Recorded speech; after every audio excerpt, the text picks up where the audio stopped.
A new report about the use of drones by the United States was released by an American NGO, the Stimson Center, on Thursday.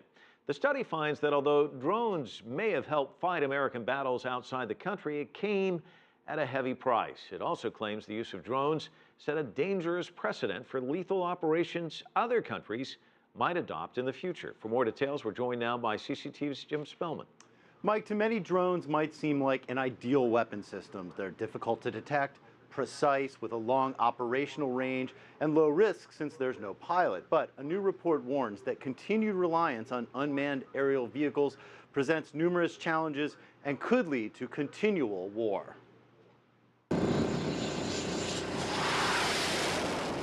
The report from the nonpartisan Stimson US superweapon and have many potential hazards, possibly creating new strategic, legal, and ethical risks, including an erosion of international norms as borders are routinely ignored, blowback from civilian deaths, even though the report finds drones don't cause any more civilian deaths than conventional aircraft, and fears of what the report calls a slippery slope, low-cost, low-risk war.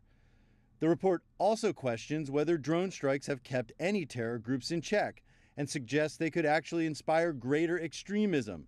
Douglas Smith sharply disagrees.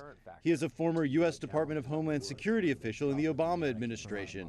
He says drones are indeed a deterrent. What these drones have done and the way particularly the Obama administration has used them as to tap down, particularly Al-Qaeda and the Arabian Peninsula, it really makes them stop and think. Do we really want to go out there because they know these drones are there?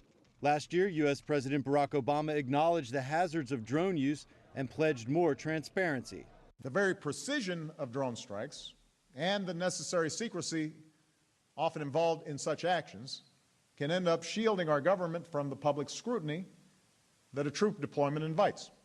But the report calls for the U.S. to acknowledge targeted drone strikes with both the U.S. Congress and the public, and calls for a review and cost-benefit analysis of drone use. Smith says they aren't perfect, but drones are here to stay. War is messy, and tragically, wars are going to continue. Perhaps these drones will help to make them more surgical, lessen the chances of civilian casualties, while maximizing the chances of taking out the bad people you want to.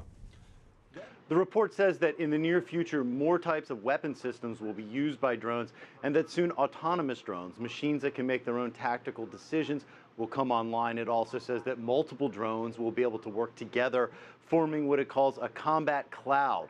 The more this technology evolves, the more a framework of laws and guidelines needs to be developed, Mike. Oh, pretty interesting stuff, Jim. You mentioned the collateral damage, civilian deaths associated with drones, but what about the drone operators, the people who are actually pulling the trigger from afar? What does the report have to say about them? There's been a fear that it's almost like a video game kind of culture, but surprisingly, the report finds that drone operators may be more susceptible to PTSD, post-traumatic stress syndrome, than conventional fighter pilots, since they spend hours or sometimes days observing their targets before pulling the virtual trigger, and then they watch as those targets are hit. That can be very stressful. That was something that the report found, Mike. Interesting. Jim Spellman, live for us. Thanks so much.